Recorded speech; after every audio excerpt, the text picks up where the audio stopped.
Bonjour les petits calamars, aujourd'hui une vidéo un peu particulière puisque eh bien, je vais tenter de faire une vidéo pour expliquer aux gens qui ne connaissent pas Warhammer 40 000, donc la version futuriste du jeu de plateau, ses tenants et aboutissants, autrement dit le lore. Alors si vous avez des gens dans votre entourage qui souhaiteraient en apprendre plus, eh bien mettez-les devant cette vidéo parce que de 1, ils vont apprendre des trucs et de 2, ça me fait des vues en plus. Et surtout, en fait, je fais cette vidéo parce que j'ai pas mal d'amis qui s'intéressent à cet univers, sûrement à partir du fait que je leur brosse les noix non-stop avec ça. Et je me suis dit, à chaque fois que j'essaie de leur expliquer, c'est toujours un peu compliqué, parce que Warhammer, c'est très touffu, c'est amplement plus différent et moins manichéen que Star Wars. Et donc, dans cette vidéo, je vais essayer de me concentrer au maximum et de résumer de la manière la plus simple possible l'univers et le lore de Warhammer 40 000.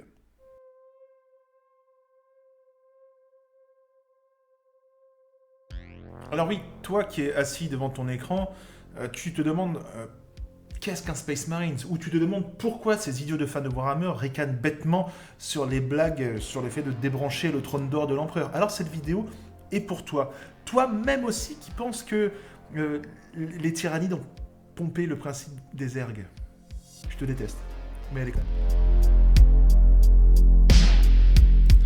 Alors, Warhammer 40 000, pourquoi 40 000 ou 40K? Puisque tout simplement cela se passe au 41e millénaire. Mais pour mieux comprendre l'histoire de Warhammer, eh bien, il faut couper cet univers en deux parties. Il y a Warhammer 40K et Warhammer 30K, donc 31e millénaire, et c'est par là où on va commencer. Ainsi, à cette époque, donc, l'humanité vit son âge d'or, que ce soit au niveau technologique, scientifique et même spirituel. Elle est dirigée d'une main de fer par un être aux capacités surnaturelles qui répond au doux nom de l'Empereur. Ce dernier est parvenu à unifier les humains après des années de guerre civile destructrice sur Terre, où des groupes de techno-barbares se disputaient les territoires terriens. L'humanité ayant, avant ces guerres, commencé à explorer l'espace, mais tout contact avec les potentielles colonies furent coupés, et l'humanité recula sur tous les niveaux, que ce soit d'un point de vue sociétal et technologique. Et c'est là que l'empereur intervient. Il parvient à réunifier les humains et à leur faire appliquer son credo. Et son credo, c'est la science et la science. Effectivement, l'idée de l'empereur est très très simple. Les religions ont coûté trop de temps, d'argent et de sang à l'humanité au cours des âges. Il faut mettre de côté ces croyances pathétiques et se focaliser à fond sur la science, puisqu'il n'y a que la science et l'humain qui pourra élever ce dernier. Et c'est un concept, somme toute, assez intéressant. Et de ce fait, les humains vont bannir de la surface de la Terre toute forme de religion. Et je vous conseille d'écouter le livre audio de la dernière chapelle, l'histoire de la dernière église sur Terra, le jour de sa destruction. C'est absolument génial et il est gratuitement disponible sur YouTube. Et ainsi, après des dizaines de décennies de conflits sanglants, l'humanité est rassemblée sous une seule et même bannière, l'Imperium. Il n'y a plus de nation, il n'y a plus de région, il n'y a plus de patriotisme. L'humanité répond à un seul drapeau, à un seul homme, l'empereur de l'humanité. Et son projet est plutôt intéressant puisqu'il promet d'ouvrir la porte des étoiles aux humains, de les conquérir et de les dominer. Et pour ce faire, l'empereur débute un programme secret, le programme des Primarques. En effet, l'empereur a pour projet de créer 20 fils correspondant à chacune de ses facettes. Ces enfants devront accompagner ses puissantes armées et conquérir les étoiles et les soumettre en son nom afin de faire éclater la vérité impériale. Malheureusement, ce projet capotera très très vite puisque un événement plutôt surnaturel, sur lequel on reviendra plus tard dans une prochaine vidéo, mettra à mal le projet et dispersera les enfants de l'empereur aux quatre coins de la galaxie. Mais notre bon souverain ne se laisse pas abattre et il parvient à créer ses premières légions Astartes et la grande croisade peut enfin commencer. Des flottes de croiseurs colossales, gorgées de machines de guerre, d'Astartes, de soldats impériaux, de scientifiques, d'itérateurs, s'apprêtent à partir pour les étoiles, menés fièrement par leur empereur. Et avec une puissance pareille, eh bien les premières conquêtes ne tardent pas à s'accumuler.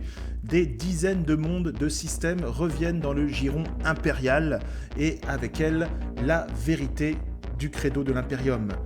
Aussi, eh bien, au cours de ces découvertes et de ces conquêtes, l'empereur retombe sur ses enfants disparus, ces fameux primarques qui, progressivement, vont prendre la tête de ces légions.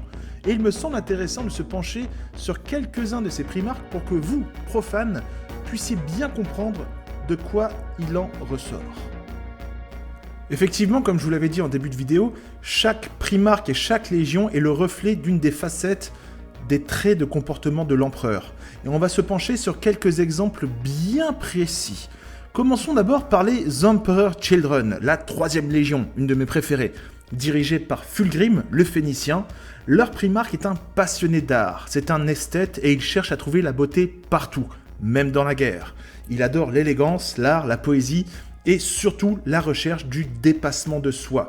Et ces notions forment le ciment de cette légion aux couleurs très criardes.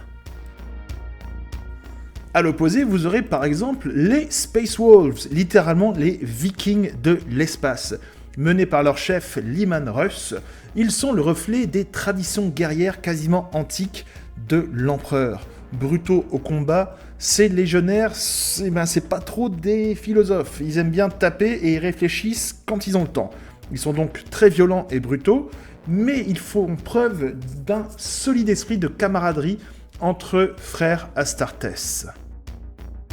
Parlons maintenant des légendaires Imperial Fist, le poing de l'empereur dirigé par Rogal Dorn. Ils sont austères, taciturnes, axés sur la guerre de position et les sièges, et ils n'ont que faire de la poésie. Leur prouesse et leur force résident dans leur détermination et leur résilience. On peut aussi aborder le sujet des mystérieux Thousand Sons, dirigés par Magnus le Rouge. Ce sont des intellectuels passionnés par la culture, ils cherchent systématiquement à apprendre et découvrir tout ce qu'ils peuvent sur la culture des planètes qu'ils s'apprêtent à envahir. La littérature, la musique, l'art ou encore certaines sciences plutôt interdites. Si vous me demandez mon avis, eh bien je trouve qu'ils forment la légion la moins violente et la plus raisonnable, et pour moi ce sont les plus intrigants et fascinants. Et je vais également vous parler des Wordbearers avec à leur tête Aurelian Lorgar.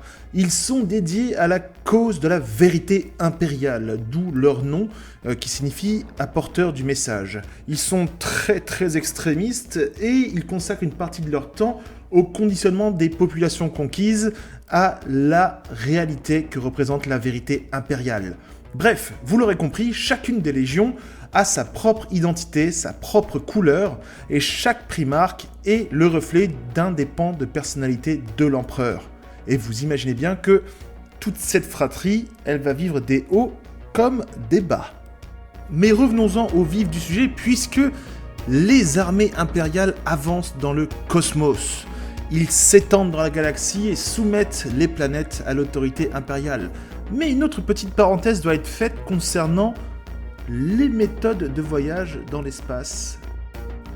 Eh bien oui, puisque dans Warhammer 40 000, on ne se déplace pas comme dans Star Wars. Point d'hyperespace et de vitesse lumière, chic tabac. Non, ici on avance avec la technologie du warp. Et le warp, qu'est-ce que c'est ? Eh bien, c'est une technologie qui permet d'utiliser la méthode de voyage des trous de verre dans une dimension que certains appelleront la mer des âmes, mais que tout le monde appelle le warp. C'est donc une dimension parallèle dans laquelle les lois du temps et de la physique ne s'appliquent pas et où changent drastiquement. L'avantage, c'est qu'un voyage qui aurait pu prendre plusieurs millions d'années prendrait au pire un mois ou deux. Et le désavantage, c'est que le warp a sa propre volonté, tel un océan, il a des courants. Et il y abrite aussi quelques entités qui peuvent être potentiellement assez dangereuses. Les vaisseaux souhaitant y voyager doivent être équipés d'un membre d'équipage appelé astropathe, qui peut lire et anticiper ces courants afin de mener le vaisseau à bon port. Mais malheureusement, certains appareils se perdent dans le warp et peuvent ressortir à l'autre bout de la galaxie des centaines d'années plus tard, ou même disparaître totalement. Voilà, maintenant, je pense que vous avez compris comment on voyage dans l'espace dans l'univers de Warhammer. Reprenons le cours de notre histoire, à savoir la Grande Croisade. Et oui, avec plusieurs centaines de milliers de Space Marines lâchés dans la galaxie, les conquêtes vont très vite s'accumuler. Et le schéma d'opération lors de l'approche d'une planète pour l'Imperium peut prendre plusieurs phases. En effet, l'Imperium a aussi découvert qu'il n'était pas seul dans l'univers, puisqu'il fera face à plusieurs types de Xénos, la plupart du temps hostiles, comme par exemple les peaux vertes. Mais revenons au schéma d'approche des planètes. Si une planète est vierge, eh bien l'Imperium y établira potentiellement des colonies, des cités ou des usines pour alimenter les besoins en munitions de la Grande Croisade. Si elle est habitée par des humains, eh bien l'Imperium tentera dans un premier temps de les soumettre pacifiquement, forçant les habitants à abandonner leurs anciennes cultures et croyances afin d'embrasser pleinement la vérité impériale. Et si la population refuse ou si la population n'est pas humaine, eh bien c'est la purge totale de ses habitants, et l'Imperium effacera la moindre trace de leur existence et croyances, et forcera les survivants à se soumettre à la vérité impériale. Et en termes d'invasion hostile, eh bien l'Imperium se débrouille plutôt pas mal. En effet, chaque légion de Space Marines approche une invasion avec leur propre doctrine, mais globalement ça se finit toujours dans la violence. Et dans une violence parfaitement maîtrisée pour les légions de Space Marines, et qui laisse quasiment aucune chance de survie ou de résistance de la part des belligérants. Donc c'est quand même globalement très brutal l'arrivée de l'Imperium si on s'oppose à leur arrivée, bien sûr. Bien, voilà les petits calamars, c'est la fin de cette première vidéo sur comment expliquer et présenter Warhammer aux gens qui ne connaissent pas du tout cet univers. J'espère que ça vous a plu, j'espère que si vous ne connaissez pas Warhammer, cette vidéo vous donnera envie de vous y plonger encore plus, et si ça vous plaît, je ferai la suite. Pour les vétérans de cet univers, je pense que certains vont grincer les dents parce qu'ils vont me dire « Mais mec, t'as totalement oublié de parler de ça. Et puis ça, c'est super important puisque t'as dit, franchement, moi, j'aurais pas parlé de ça. » Mais les mecs, c'est ma vidéo, donc j'aborde la chose sous mon prisme à moi. Et sous une manière... et j'essaie de vraiment simplifier au maximum le truc. Donc voilà. En attendant, si vous souhaitez en savoir plus sur l'univers de Warhammer, je vous recommande les petites vidéos que j'avais faites sur les Space Marines, etc., sur les légions, les orques et les dieux du chaos. Il y a aussi le Librarium, qui est une chaîne YouTube très sympa, qui documente chaque personnage de Warhammer, la forme de vie, les formes de vie habitant dans la galaxie de Warhammer. Luetin09, qui est une chaîne anglaise qui fait des vidéos littéralement de 2 heures sur le lore de Warhammer, c'est juste génial. One Mind Syndicate aussi, je vous mettrai les liens dans la description, parce que sinon ça va être trop long. Aussi, niveau littérature, si vous voulez vous pencher vraiment dans cet univers, déjà mettre un pied dans le bassin, eh bien, c'est une expression très bizarre, mais j'aime bien l'image, eh bien, je vous recommande le bouquin Eisenhorn, écrit par Dan Abnett, qui raconte les enquêtes d'un inquisiteur dans l'univers de Warhammer. Pas besoin d'être un pro de l'univers pour maîtriser. C'est très accessible, c'est très simple de lecture et c'est passionnant, c'est vraiment génial. Vous avez aussi, bien évidemment, si vous êtes chanceux, eh bien, vous avez l'omnibus sur les fantômes de Gaunt, toujours écrit par Dan Abnett. Et évidemment, vous avez le premier tome de l'hérésie d'Horus, la Grande Croisade, qui existe et qui est disponible dans toutes les bonnes librairies. Donc voilà, niveau littérature, il y a ça. Et après, si vous voulez avoir plus de high candy, vous avez également le court-métrage Astartes, dont la deuxième partie devrait sortir d'ici peu, je pense, et qui est vraiment génial. Je l'ai rematé hier et j'ai pris un pied d'enfer, quoi. Mais le truc pose énormément de questions et on n'a toujours pas de réponse. Donc voilà. En attendant, j'espère que ça vous a plu. On va continuer les vidéos. On va continuer la vidéo sur les ruches xénomorphes. Je suis en train d'écrire le prochain épisode sur le prochain spécimen. Et puis voilà, portez-vous bien. Priez l'empereur. Sachez que la justice de l'empereur est juste, et si vous devez avoir une punition, c'est qu'elle est méritée, parce que c'est l'empereur qui a décidé. Voilà. Non, voilà. je me fais rire tout seul, c'est ridicule. Voilà, en attendant, portez-vous bien, et on se retrouve pour une prochaine vidéo. N'oubliez pas, partagez, likez, commentez, Discord, Tipeee, etc. Je vous fais une énorme bise à Calamar. À bientôt.